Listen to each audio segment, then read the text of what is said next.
I put a link. I wrote a memoir last year. It was published, and some of that actually took place in Idaho.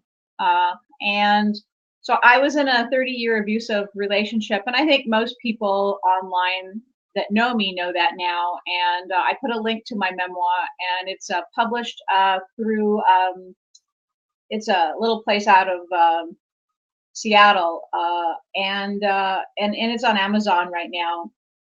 And anyway, so I was in a abusive relationship for 30 years, and in 2010, March 2010, I escaped with my last two children. I had 10 children altogether, and so the last two are still with me. So I found myself in a position having to support myself, and I didn't go to college except for a few courses that I took in art, but they weren't for a degree or anything. And so I didn't have a work history because I was a mom for 30 years. And I found myself having to support my last two children. And I had no way that I knew of to make an income because one of my children has autism and he's quite severely disabled. So he needed me around a lot. And at the same time, my mother was dying of congestive heart failure, and she did die a year ago. So I was also taking care of her. So I found myself in a position where I didn't know how to support myself. And so I went online because I'm an online person, and I went online and I found a person called Cheryl Barr, and she was helping women to learn how to make money. And so that was right up my alley. And I was able to get a scholarship to her course. And she told me just to do what I knew. And at that time, I had a really small internet business called Northwest Sourdough. And I had it since 2004. So I had it for a long time, but I wasn't really making much money. I had written a 4-volume book. It was on Amazon. I made about $300 a month in sales from it. And that was my basic income, $300 a month.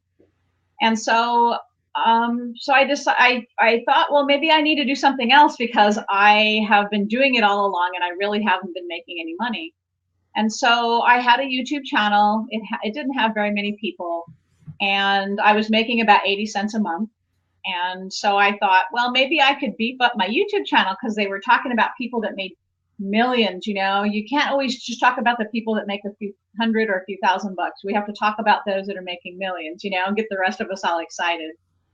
So I started looking online about how to optimize my YouTube channel. And of course, that brought me right to Udemy. And that was in the fall of 2014. And so Udemy was running the $10 promotions. And I didn't really understand how Udemy worked. And so I set aside $100, and I was only making $300 a month. So that was a lot for me. I set aside $100 and I bought 10 courses on everything I could think of to help me get an online passive income going. I bought courses on YouTube optimization, SEO, whatever I could find. And so I started taking those courses. And when I was taking those courses, there came a day when it just suddenly clicked, I could make courses. I could do this because I've been baking sourdough for a long time. I know how to do that. And maybe my followers would like that type of learning instead of, 4-volume book. And besides, I had tried to optimize my YouTube channel, and it went from 80 cents to about $100 a month, which is really good. And I now have about, I think Dennis said 9,000 followers. I didn't even know. He told me. So here I was. I didn't really feel I could make an income on YouTube, and I didn't understand yet how to use YouTube to drive traffic to my courses. But it was the spring of 2015, which it will be my first year anniversary in 6 days. So April 6th, I published my first course on Udemy, and it was a real learning curve for me. I was already somewhat computer and a little bit tech savvy, but learning video editing and audio and how to work with Audacity and, you know, just all of that, as all of you instructors well know, can be quite a learning curve at first. And so I published my first course, and I freaked out. In 1 month, I made a little over $1,000 bucks. And remember, I was only making $300 a month. So I just thought, well, this is really amazing. And at some point in there, I learned how to do the annotations and the titles correctly for YouTube, and how to drive more traffic to my course. And so my course started picking up. And the second month, I made over $1,000. And I thought, oh my gosh, maybe I can do this. We got some real feedback going from somebody. Is it me? Nope, now it's gone. I have my mic on mute, so hopefully maybe Matt's got something going on there. So go ahead and continue with your thought there. Okay. So where was I, Dennis? I'm still like, I was so thrown off by my technical stuff that I'm just like trying to like look and catch up like with where we're at as far as questions, but I've got it solved right now. So are you just, you're talking about how you got your start on Udemy, and you were talking about going from 300 to 1,000 and then the annotations? Okay, yeah. So I the first 2 months I made a little bit over $1,000 a month. And so I've been an entrepreneur since I was a kid. I was 10 years old when I first started baking cupcakes, and I would take them around the neighborhood and sell them. So, and pretty much my whole life, I was always trying to find something to sell or some way I could make money. So I've always loved being an entrepreneur. So once I realized that maybe I could earn a living on Udemy, I went ahead and optimized everything that I could. And I call that confetti marketing. Everything that I learn, everything that comes up new, I kind of throw that into the mix with the rest of it. So I've got a Pinterest and a Twitter account, and I've got a little bake shop on Etsy. And I've got some groups on Facebook.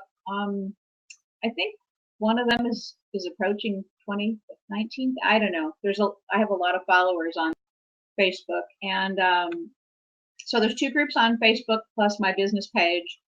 And then I really started driving traffic from my YouTube channel. So I think I'm making maybe closer to $200 a month on YouTube, but what's really coming from YouTube is the traffic. I'm driving really good traffic from YouTube.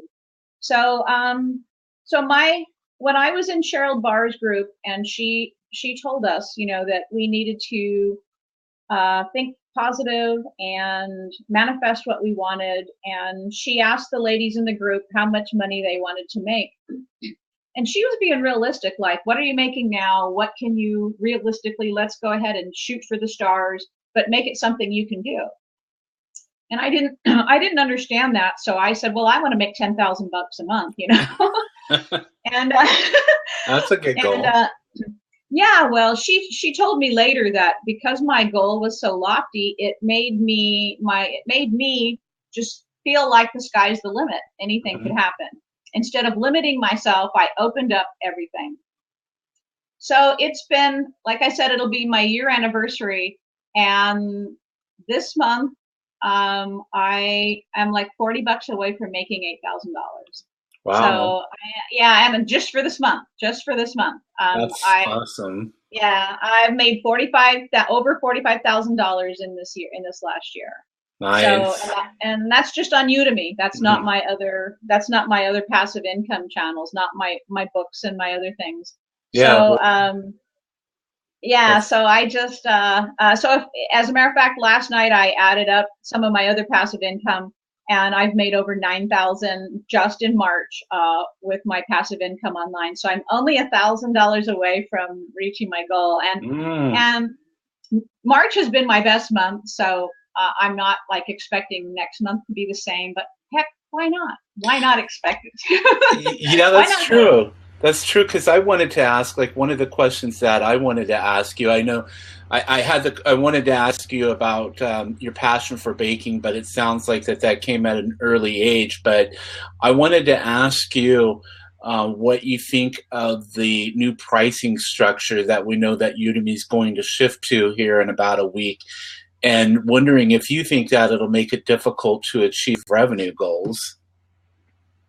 I've been thinking about it like the rest of all the instructors, and somebody somewhere said, and I'm not quite sure who it was, so I won't say, but wasn't my idea, but I think it was, maybe it was Mark Timberlake. I think it was. So he was saying that we need to focus on immediate sales instead of some of the other discount coupon sales, and funneling people directly to Udemy, to our sites, to our profiles and stuff. And I didn't think of that. He's right. We need to use our YouTube and everything else that we have and channel people directly to us. Mm-hmm. And that will be more like regular funneling to what you want people to buy. The other thing that I thought is that Udemy still will have the $10 discounts because anybody who has a $20 course, 50% off a course is $10, but none of us will be able to undercut them, because in the past when they had the low discounts, we could all undercut them by $1 or $2 or whatever.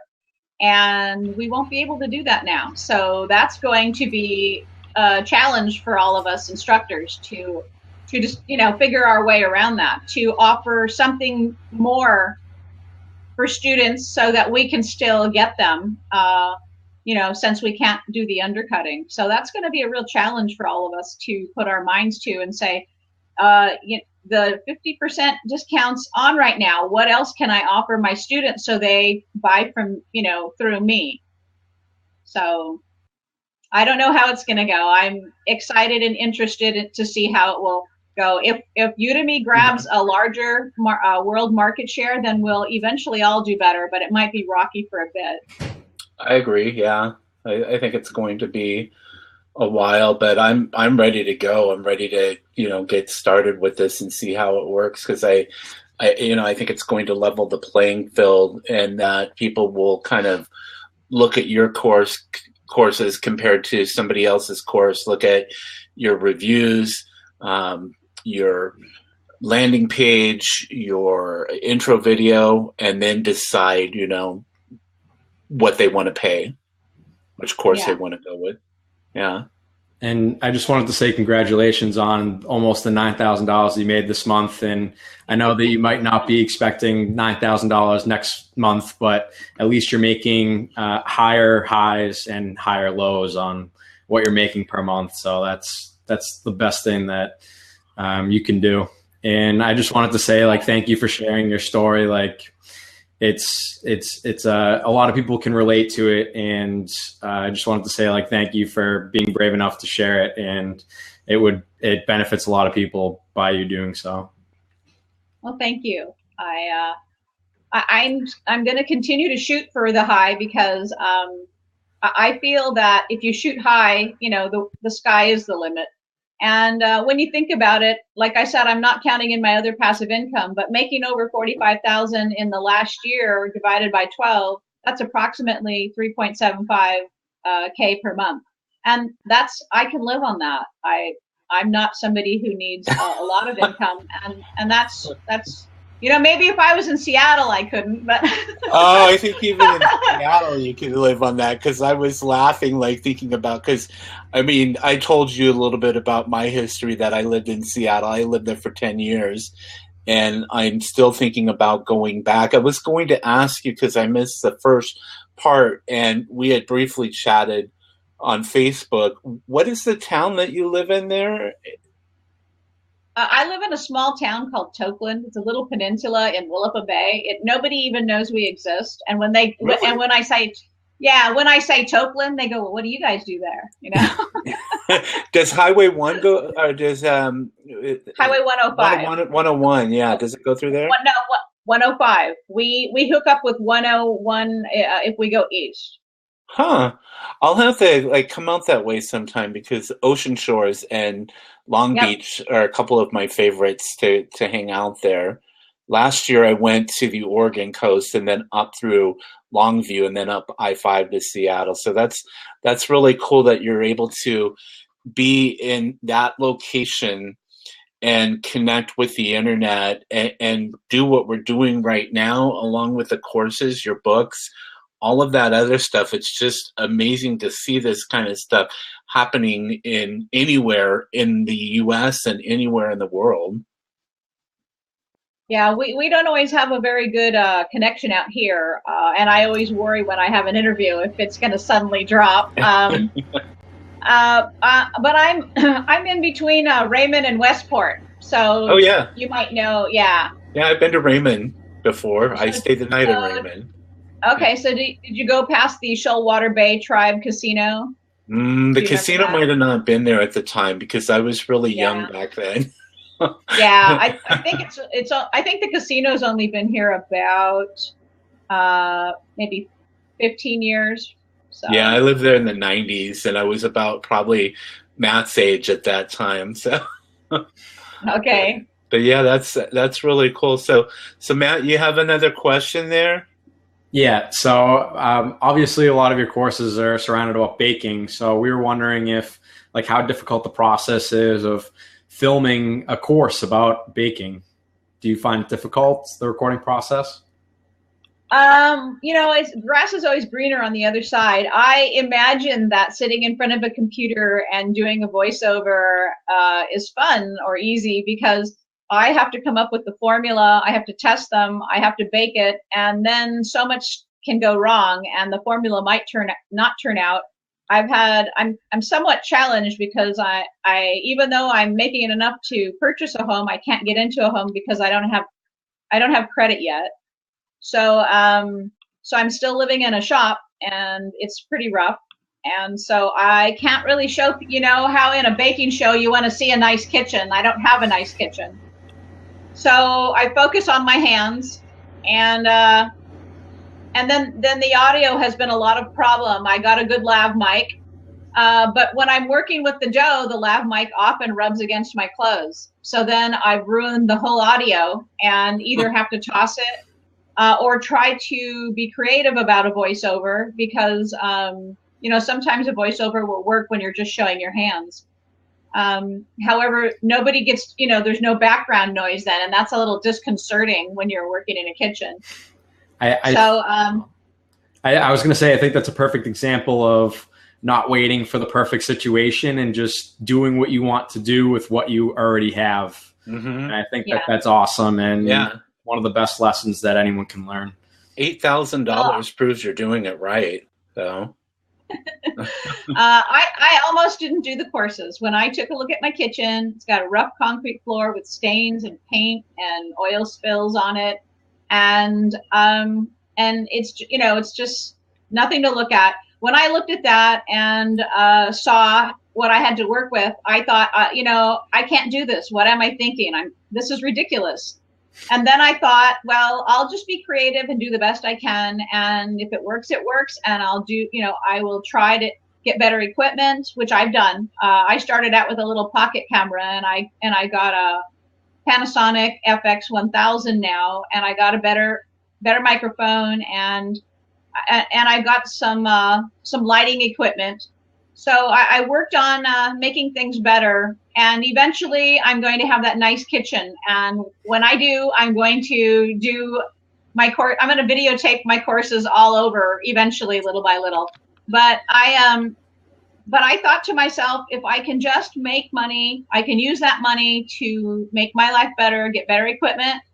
And because I realized that the majority of instructors on Udemy are third world countries, and they are working with a lot worse than I am. And so the challenges can be really difficult for students that don't have very good equipment. So I would just say to them, do the best you can, and then put your money into better equipment and keep going. Mm-hmm. Hey, Matt, you think we should answer some of these questions before we move on?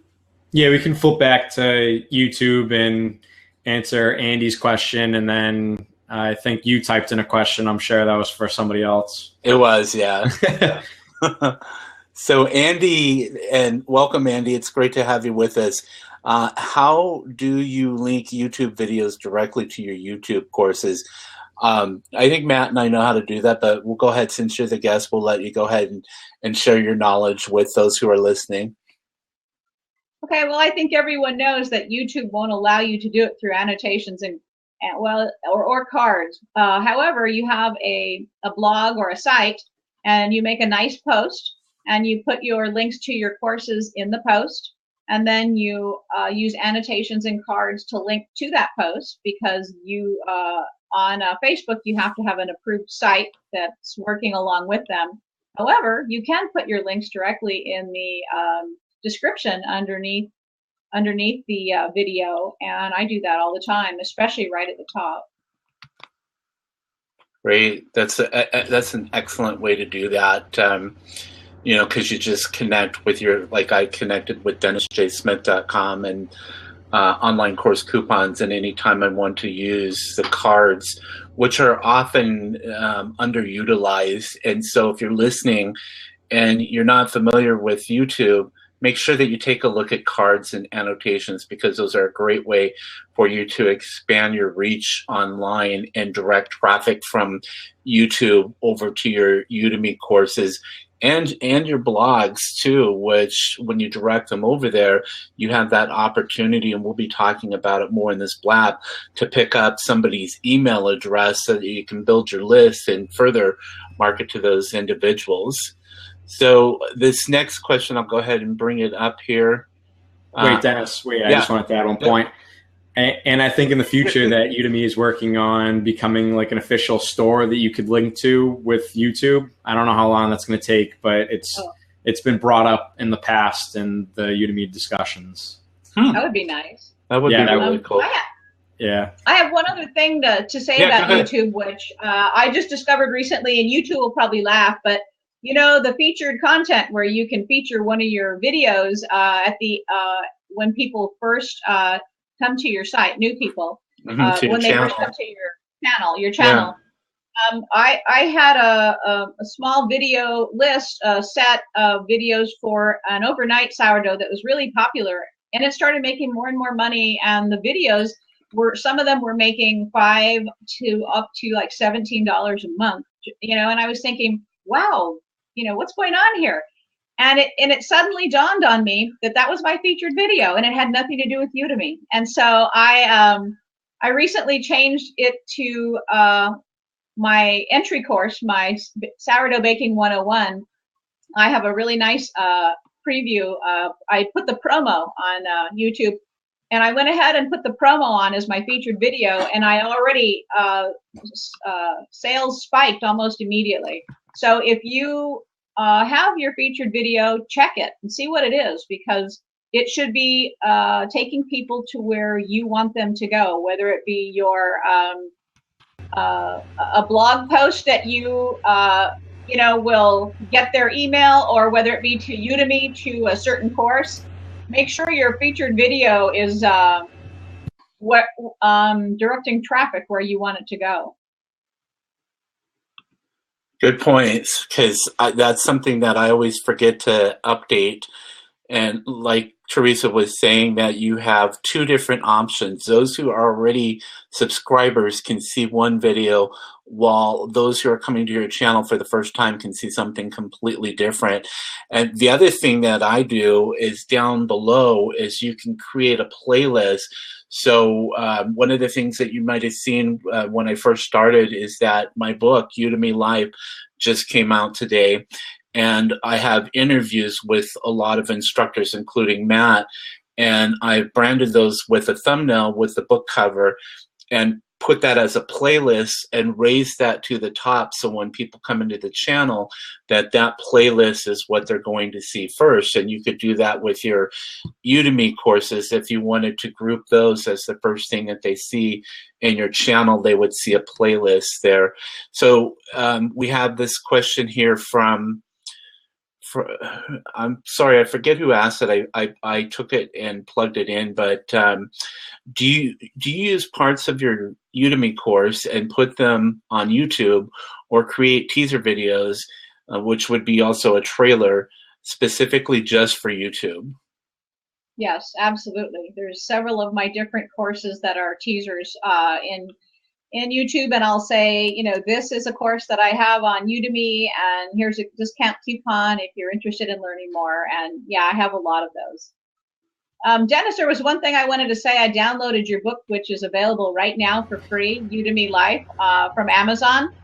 And I just wanted to mention that you did something really good on that, and that was in the very first few pages of your book, you put links to everything. And so that's free advertising for around the world for anyone that goes to look at your book. They may not want to buy your book, but they may want to go to all your links. And so anyone that doesn't realize that, if you have a book on Amazon, put your links on the very first few pages, because that's free advertising. Yeah, we're going to talk about your books here coming up in a bit, because we're going to talk about what else you do off of Udemy. So, I mean, that's definitely one thing that people who are writing books can do to draw traffic to their Udemy course. Matt, go ahead. Questions for me? Okay. So you were talking earlier about your additional passive income streams. It's not just Udemy or YouTube. How are you expanding beyond Udemy? Are you on Skillshare? I assume you're on Kindle. What are you doing on your website? I checked that out and seen like you're posting some content consistently on it. And if you're teaching any courses locally. I've done a little bit of all that. I have several books on Amazon, including my memoir, and my memoir has its own site called Reach for Joy, with the 4 as a number 4, and so I'm making an income from that. It hasn't expanded to very much yet, but it's been out there since fall of 2015. And I have a little Etsy bakery, and I have some formulas on there, and my 4-volume sourdough book, which is called Discovering Sourdoughs, on there.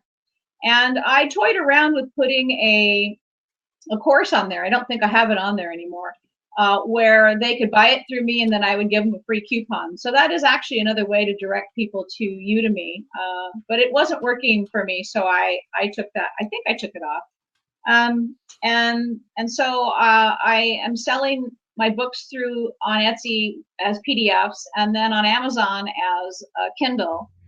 And then I have a couple other books on there. I have a book on my son who has autism, and I have another book on how to make your own sourdough starter, which is kind of an intensive work on how to not only make your own sourdough starter, but mother dough starters, and how to care for them and all that. So that's offered for free as an opt-in on my site, and it's also offered in all my courses for free. So it's a cool idea, selling your books as a PDF on Etsy. Yeah, I'd never thought about that. Hey, not everyone likes a Kindle. There's so many people that say, I want to be able to print it out. I want to be able to open it on my computer anytime. And even though they can read your Kindle on their computer, it's not quite the same as a PDF. Mm-hmm. Yeah, that's true. Hey, what about Pinterest? Yeah, I'm on Pinterest. Yeah, and I do a lot of advertising through them. Yeah, because that's like I still pretty much a social media network that's predominantly used by females, and so you've got something with the bread and stuff like that. Although that's something that everybody. A lot of food pictures on Pinterest. Yeah, I know. I love that stuff. Thai food is my favorite, so every time I see a Thai recipe, I'm clicking on it. So yeah. So I have given courses to people individually, and I've given a local course at the local reservation, but I haven't done that professionally, and that is something that I'm planning to maybe do in the future. I've talked to other bakers that might want to give a workshop where we would rent a commercial kitchen and have people come in and stay for the weekend here by the coast, and then give some workshops. So that's a potential. Yeah, that's something that I'm thinking about for the future.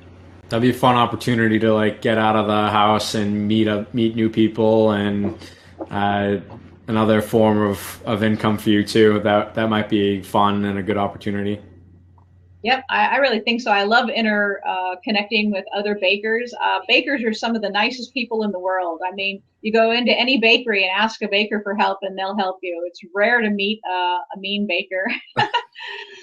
So, I mean, even my groups on Facebook, the people are always saying, well, these groups are so nice. And I just said, well, bakers are nice people.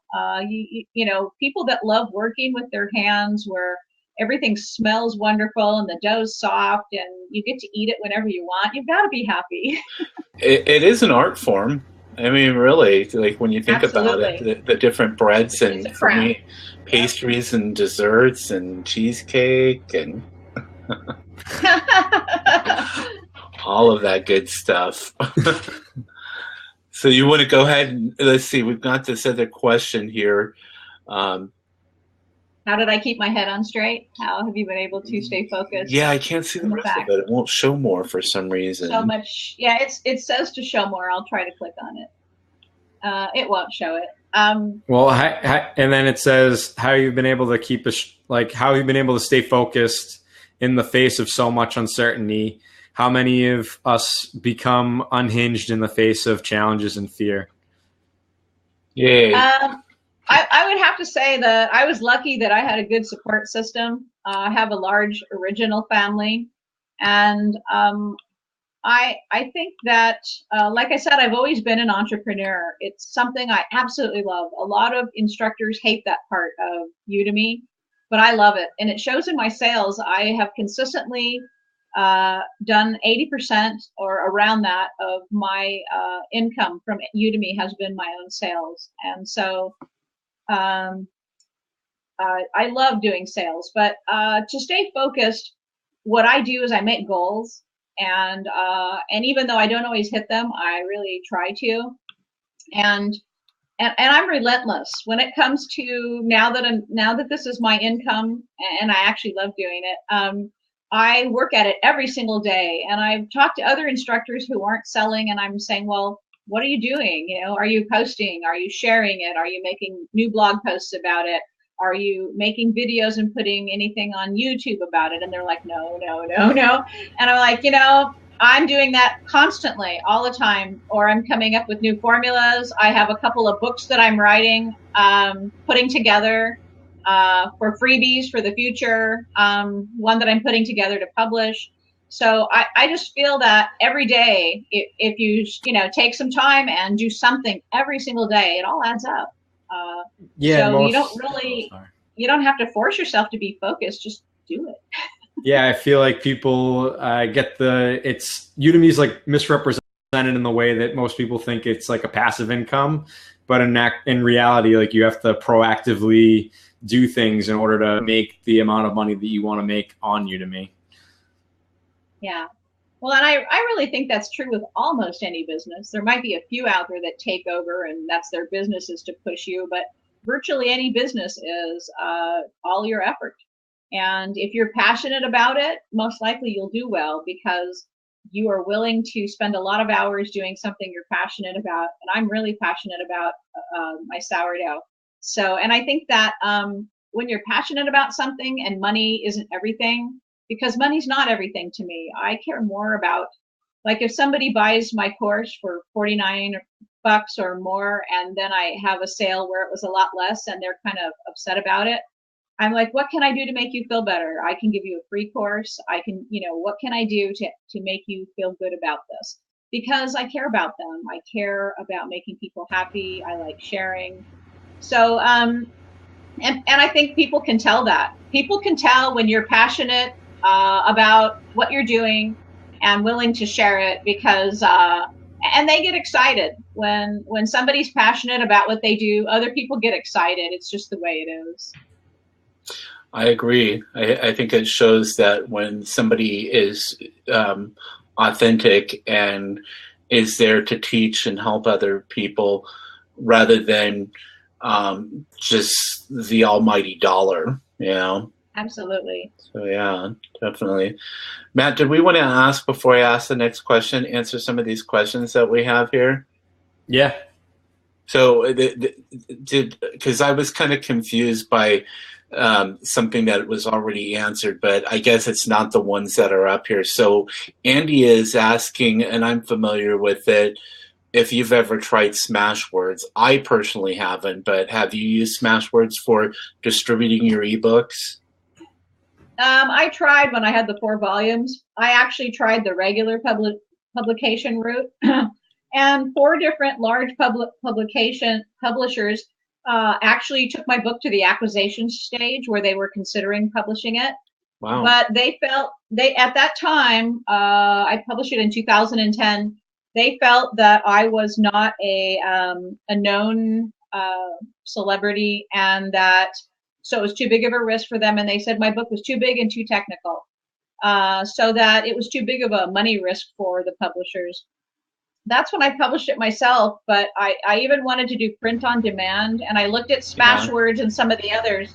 But my book is full of photos and tables and all kinds of stuff, and it was something that just wasn't going to work with their setup. So I went ahead and I purchased a software for turning my book into a Kindle with a Mobi file, and that was another learning curve. And then I went ahead and published it myself. What is that software that you use? Just curious. Justo, I think. Is it Judo? Judo. Okay, because yes, it is Jutoh. Yeah, I use that too. That's interesting. I think that's one of the best applications out there for converting. It's improved over time, and you can actually take your Word document, and it does a pretty good job at converting it. I only had to do some minor adjustments with my book, and didn't have to send it out to somebody on Fiverr, because even though Fiverr is in increments of $5, it can add up to have work done on Fiverr now. So that answers the question that Kate had about the ebook version of Reach for Joy. So that should be out there on Kindle format too, right? That is done through the publisher. I have very little control over that. It's on Amazon, and it's available as a paperback book and an ebook book. Okay. I'll see if I can bring that link up too, so that I can paste that in there for people who are interested. And then she also was asking about the title for your ebook on autism. Okay, Whitley has autism. Well, I just wanted to say that my memoir, the book publisher's name is Book Trope, and that's out of Seattle. That's based out of Seattle. Okay. My little book on Whitley has autism was written because my son was having trouble as a teenager in high school. He was in a special education class, but they also streamlined him into regular classes, and he was having problems. And so I wrote the book and shared it with his teacher and his classmates. Actually, I think the whole school ended up sharing it. And then suddenly things became much easier for him because his fellow classmates understood what was going on with him.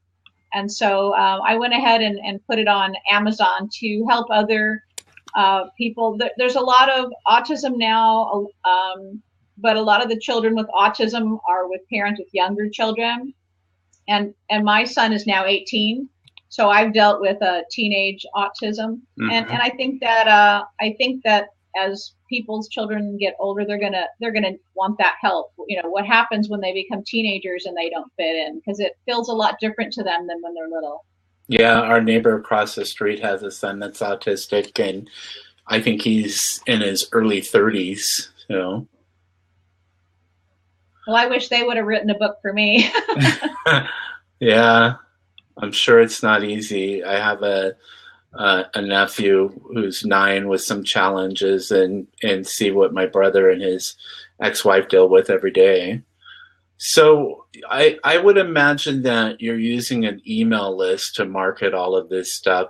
So what are a few things that our listeners can do to improve their email marketing efforts? Because, you know, you have all this stuff out there. We have our courses, our books. You know, you're talking about maybe doing something there in Washington State locally. So an email list is critical. Um, what's some of your advice, Teresa? Um, I really only started my email list this last year when I started Udemy, and I think it was Catherine Goa that said, "Teresa, where's your email list?" I'm like, "Well, I have this list of people that I've dealt with over the last 10 years in my business, but I don't really have a real email list." And she said, "Oh my gosh, you've got to get one going." So I only have around 2,000 on it now, but I would say, and this is from personal observation, and it might be just me, but I'm very reluctant to send out stuff every day, because when people do that to me, I end up unsubscribing. I just don't like it. I would prefer to get one every once in a while with more in it than a little bit every day, because it's just so annoying to have someone pop up every day. So personally, I would recommend, not sending to your subscribers every day. Also, I would say make it fun. Have free stuff to give away. Have nice content. I will put a formula on there, or something else, or I'll have a giveaway. I'll do something fun. And sometimes my blog is from like 2006 or 2005. So I'll go back into some of the old content and I'll bring it forward and I'll say, this is a oldie but goodie, and, have fun with it. And people seem to really like that. I did one on a chocolate ride that everyone thought was, pretty awesome. So, so I'd say don't email people every day, and keep it fun. Do fun things. Make it a little interactive, and give good content. Give and free stuff. Give stuff that people want, and that's how I get people on my list, is with a free book opt-in. You were talking a little bit about your blog just a moment ago too, and is there any like actionable tips that you could share with our listeners that they could do to improve their blog? Well, I've really been working on mine. I had a site and a blog, and eventually my blog took over. So I ended up getting rid of my site because it was just too much to take care of both of them. So my blog is still a work in progress, and I've been doing that over the last year. I think a lot of the similar things would hold true. Post content somewhat frequently. Keep it fun. Give lots of free content. Make it interactive. If you look on mine, I do announcements. I have giveaways off and on quite a bit, and they're a lot of fun. And what I'll do is I'll route all of my people on Facebook, because one of my groups is quite large, and I will have a giveaway by doing a post on my site, and then all these thousands of people are going from Facebook to my site, which brings up the activity and traffic to my site. And then they see my other stuff. I'm an Amazon affiliate, which I forgot to mention. That's where my other avenue of income is. My biggest month for an affiliate on Amazon was just this last December. I made over, I think, almost $600. And I'm an affiliate on Udemy, and I've done pretty well there as well. My last check was over $600. So I forgot to mention those. That's okay. Thanks for mentioning it now. So if you go to my site, Northwest Sourdough, I think the last post I did was a giveaway. It was my birthday, March 22nd, and so I decided to give away stuff to people. And I listed my course for a low amount, all my courses, and I gave away a couple of prizes, and then I gave away some free courses. And all I had people do was just comment. So I had something like over 200 comments. And it was just a lot of fun. I love reading their comments, and it was just really enjoyable. And then I get to give away prizes to people. So it's a really good way to build up your list too, because when you're routing people to a giveaway on your site and there's an opt-in, anybody who's trying to be part of the giveaway, they may also decide to opt into your email list.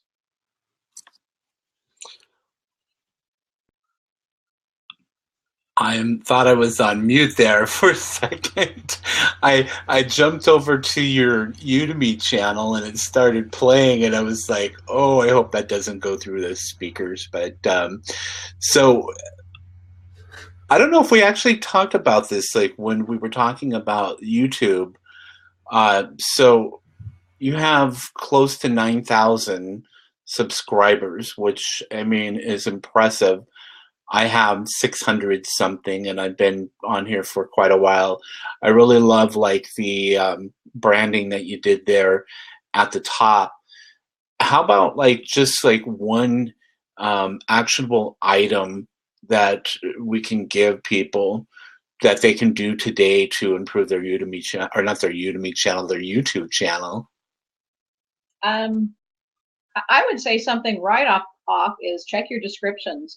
Put a link right at the top where somebody's looking at your video and they can see that link right there and they might click on it. Even if you can't figure out annotations or cards, if you put a link to something that's going to drive traffic for you, whether it's your Udemy courses or your blog or whatever, that's something you can go into all your videos today and just put a link right at the top where they can see it. And that would probably help your traffic and your income right away. I would say if you want one action, do that. That's a very good thing to do. Very good suggestion. Those links can drive a lot of traffic, especially like if you're looking at yours with almost 9,000. I think that most of them, every time that you get or you add a new video, they get notified, and so they come to that and they look at it and click on the link, and there's a possible new student for your course. Something else I did this week was I was trying to get a little more signups on my email list, and I know a lot of people were making fun of instructors for this is the last time I'll ever be able to do it week, but I was definitely going to take advantage of that because it's true. It's absolutely true that we won't be able to offer courses for $9 or $8 or $4 or $1 anymore. And so I put it out there on my large Facebook group that everybody in my email list and my students, the students I already have, would be receiving a discount that nobody else got. And I dropped my course to the lowest I had ever done ever. And only the people on the list and my regular students were able to get in on that special. So I did get a lot of signups. I didn't count them, but I saw a lot of signups. So that was another way of getting people to sign up on my list. Probably helped that now it's your best month ever that you did those. Yeah, really. It all helped it to be my best month ever. The giveaway, just all the different things that I did. I tried to come up with something almost every day. I sat down and tried to think of different things I could do every day to make this the best month ever, and it's definitely been the best month ever. And what in this last giveaway, what did you give away? I gave away for artists and bakers, there's something called a banneton or a brat form, and it's a special mold for holding your dough so it looks really nice. And they're kind of expensive. So I gave away a set of those. I gave away a set of parchment paper, and I gave away 5 courses of mine for free. In the past, I've written to some of the companies and asked them to do if I could give away some of their equipment. And so I've had different companies, Primal Kitchen Company, and I've had Broad and Taylor with their proofer, which is an item that keeps dough warm, and a lot of bakers would like one, but they're kind of expensive. They did a giveaway, and one of my followers won a free one. So I do try to, once in a while, I'll try to go to the different companies and get them to sponsor a giveaway so that they're actually giving away the prize, and I'm then helping to drive people to them. So it's like a mutual thing. That's a good idea. Have you ever been to Sur La Table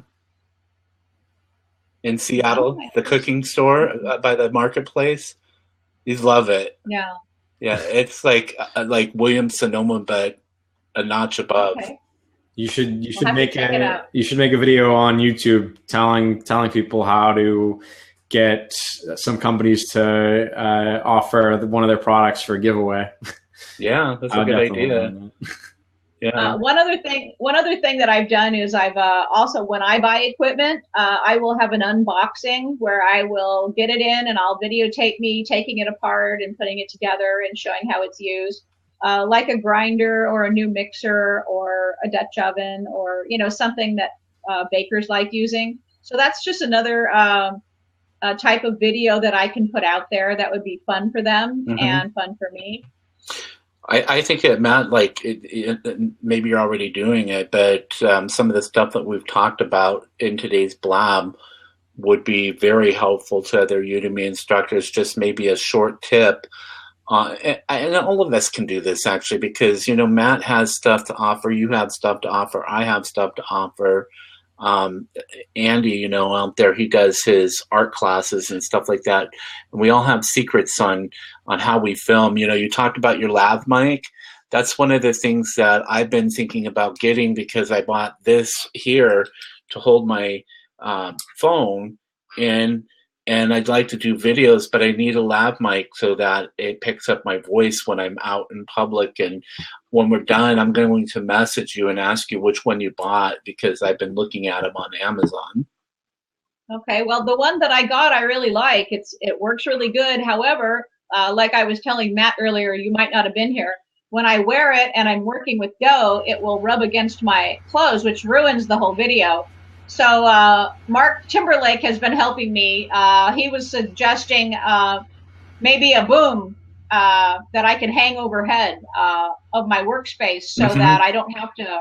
So I think for me, I think for you, you might want to go for a lav, and I think for me, I might want to try something else. But I will definitely let you know, send you the link of the one that I bought, because I really like it. Yeah, that's what I have, as a boom with a shock mount. It's upstairs at my other workspace, but it's just an arm that reaches out with my Blue Yeti microphone and has a shock mount. And that's probably a good idea for you, because you can hang it like just right above your workspace, so it's still picking you up, but like you said, not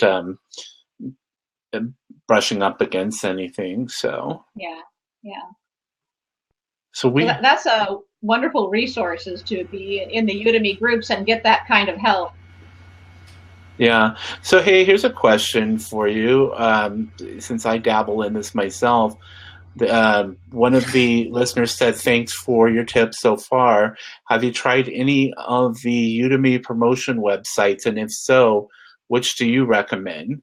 So, of course, coupon sites, I think they're talking about. No, I haven't really done that.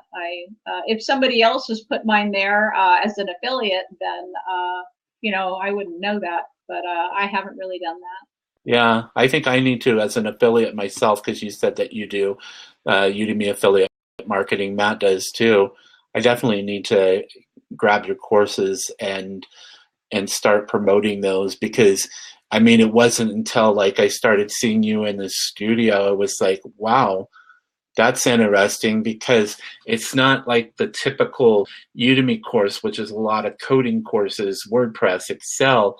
And you forget about this kind of stuff, you know, that you can teach dough, photography. There's a Thai food course out there that I've seen before. There's all kinds of stuff. It's pretty amazing what you can learn on Udemy. Well, and there's a renaissance in sourdough baking, because you hear about all this gluten-free stuff and gluten sensitivities and problems, and it just so happens that a lot of people are finding out that real sourdough bread that's been fermented correctly for a long period of time, the gluten is pre-digested, and a lot of people with gluten sensitivities can eat it just fine. And people with people that are diabetics find that it doesn't impact their blood sugar the way that normal bread will. But this doesn't apply to people necessarily that are allergic to wheat or celiac, because that's a different problem. Yeah, I have diabetes, so I have to watch what I eat, and so, you know, I look at what goes into the food. I still haven't mastered it yet, but that's interesting to know on there. So let's see. I'm like going back and forth here. Matt, did you? Oh, someone's asking me about credit. I want to, Yeah, if you want to know. Yeah, if you want to answer that, go ahead. Okay, so I used to have really good credit because we've always paid off everything. Our mortgage was paid off 12 years ago. Everything that we've ever bought, we've paid off. We've never had any problems, no hits, nothing bad. But when I escaped 6 years ago, I had my business credit card, Northwest Sourdough, and I could no longer use our shared credit cards. So I went ahead and just used my business card. And then last year I asked a lender, can I apply for a loan? And they said, well, you need to wait until after taxes this spring.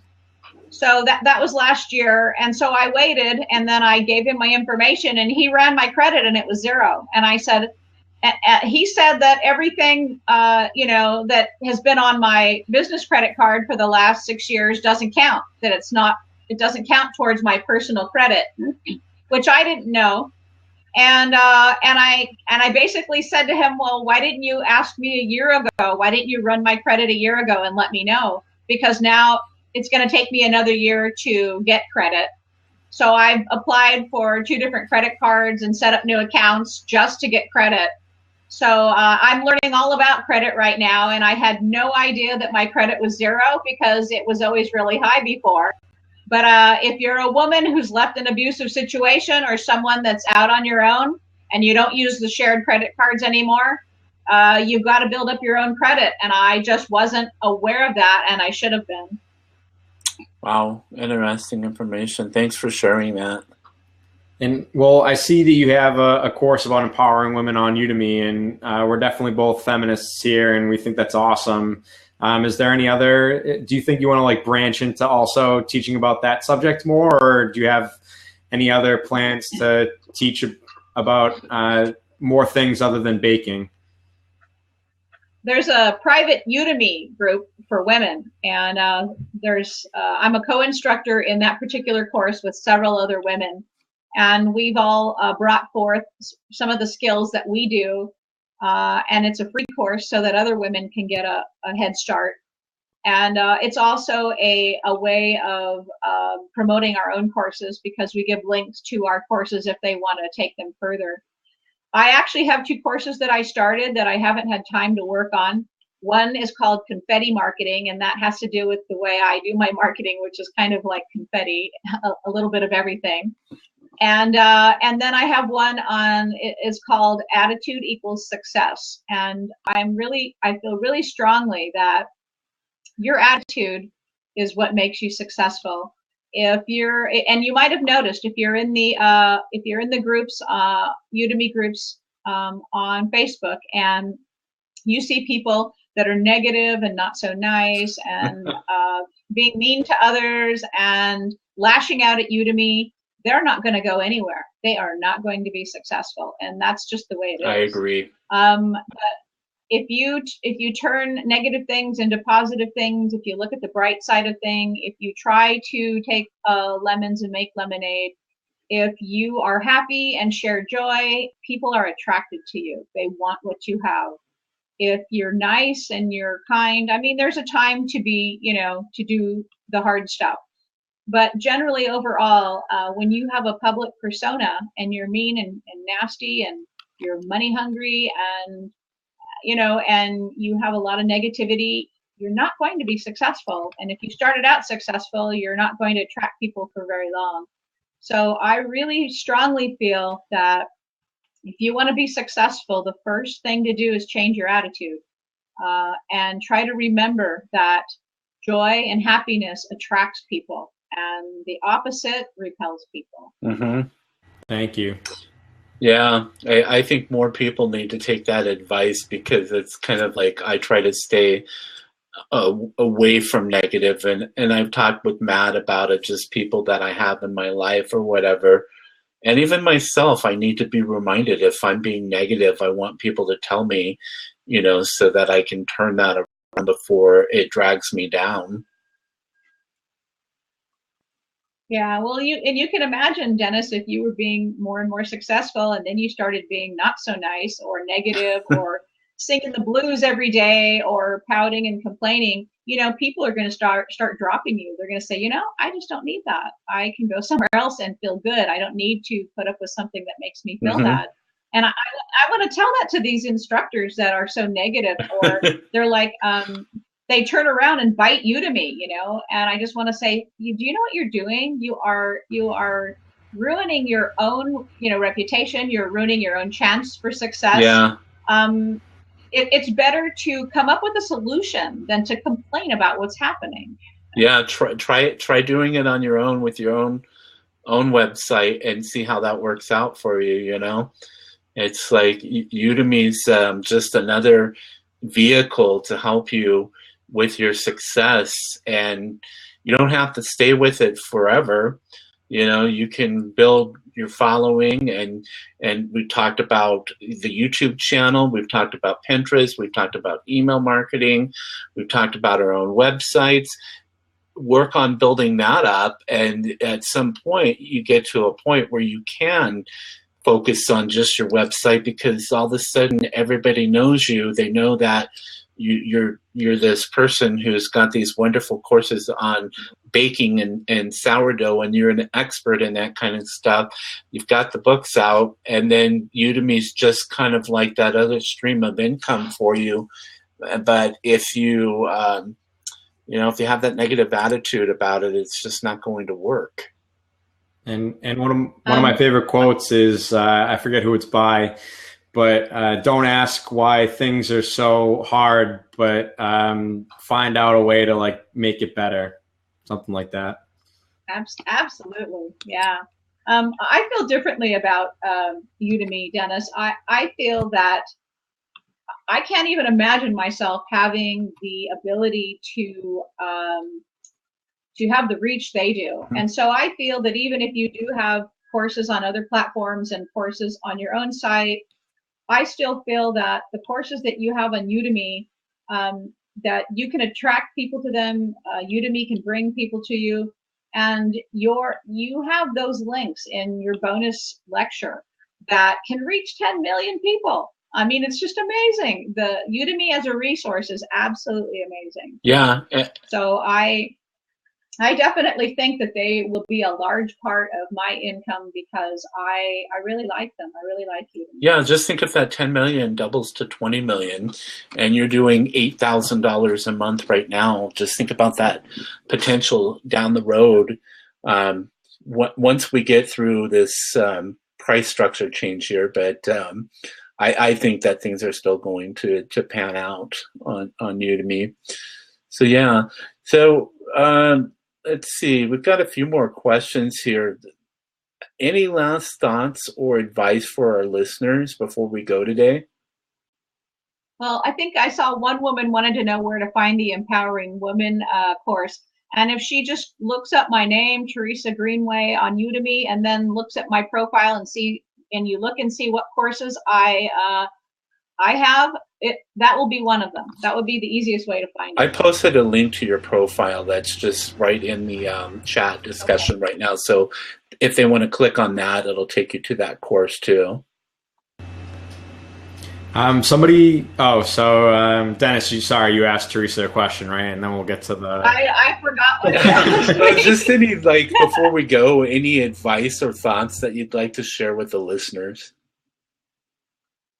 I think what I've kind of said over the course of this interview, and that is be passionate, be relentless, spread joy, have a good attitude, and reach for the sky, reach for the stars. If you imagine that maybe you can make $1,000 a month, maybe that's what you'll make. But if you imagine 10 or 20,000, well, maybe that's what you'll make. So go for the big stuff. Go for the gold. Yeah, that's awesome. It's just very inspiring. I mean, that's why I wanted to get you on. I know that Matt and Dave had interviewed you, but I've been following you in the studio. And when I see that, along with a positive attitude, then I want to share that with other people that I'm connected with, so that hopefully they can see the same type of success that you did, because that's one of the reasons, like, I wrote my book, is that we have the power as instructors on Udemy to change many lives out there. Totally agree with that, and it's a wonderful, wonderful thing when you do. So I know people changed my life. I'm here being able to support my children now because of you Udemy instructors.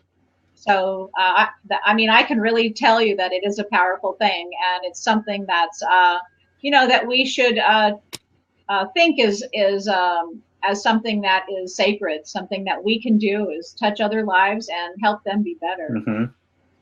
We definitely like having positive people on the show.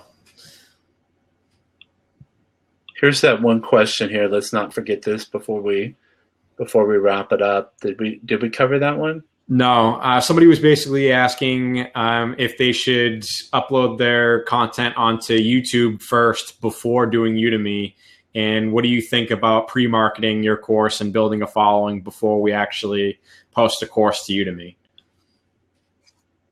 Absolutely. I wouldn't post all of my course to Udemy, to YouTube, but I would post some teaser videos, and I would post other videos, and I would get content going, and I would get a following going, because it is the following that helps the instructors get the big bucks. You've got to have a following. You've got to have your own tribe to get the larger dollar amounts. So absolutely, do marketing every day. Pre-marketing, post-marketing, market every day, and absolutely build up your YouTube, because, like I mentioned earlier, I might not be making a lot from it, but every little bit helps, and I'm driving really good traffic from it, and that is money. I mean, it doesn't mean that YouTube's paying me that, but I'm still getting the money. So, yeah, definitely do your pre-marketing. That's just icing on the cake, the YouTube ad money. Yep. I tried to get this other question up there just so that we can answer it before we're done. I wanted to ask, I'm from a creative field and I wanted to start my first course, but there are already similar courses out there. Should I make courses on what knowledge I have, or any tips to make my course?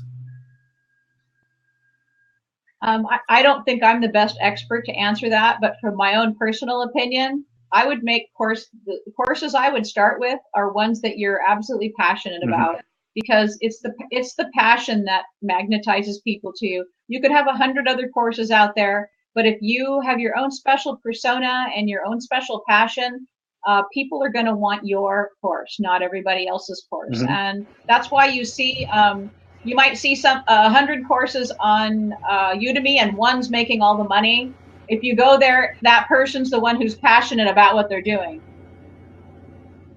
Yeah, I think that that's the right advice for that question, is that I wouldn't let it stop me if people had other courses on the subject matter that I'm an expert in, because I bring my own information and my own personality to the course. So like you said, that's what people are going to look for. So absolutely. So definitely do it. And plus, not everybody's going to like your personality or the personality of the instructor. So your competitor, and they might go to you because they like your type of personality better. Yeah, you might click with one instructor better than the other. Kate, I can see there's a question there. If you have never baked sourdough, I recommend you take the Sourdough Baking 101. It's easy, just two different breads to make, and it takes you through all the steps from the beginning to the end. So you'll know what you're doing, and then if you want to take any more, you'll have the tools necessary. And where can people find you online on your website? I'm going to post that link, but I'll let you say it because sometimes people won't see these links. Okay, you can always find me at northwestsourdough.com. Great, awesome. Well, I think that we're going to go ahead and wrap it up. We're just afternoon here in the where I'm at in Southern Idaho, and Matt is in the afternoon, and I've got to go out and continue promoting my book and get some other things done today. And I'm sure that Teresa wants to get on with her day. So we certainly appreciate you taking time out of your day to join us, and we'll probably have to do it again in a couple of months and just get an update on where you're at, and maybe you'll be closer to that 20,000 a month mark by that time. So, Yes. So Matt, It's been oh, sorry. No, it's been absolutely wonderful. This has been a really fun interview. I've had a great time. I really appreciate you having me here, and I thank you for inviting me. Yeah, thank you, Teresa. We Thank you for certainly coming appreciate on. it. And we thank those who are with us right now. We've got over 32 that are with us. So you can watch the replay at the same link if you just joined us in the beginning. And Matt, what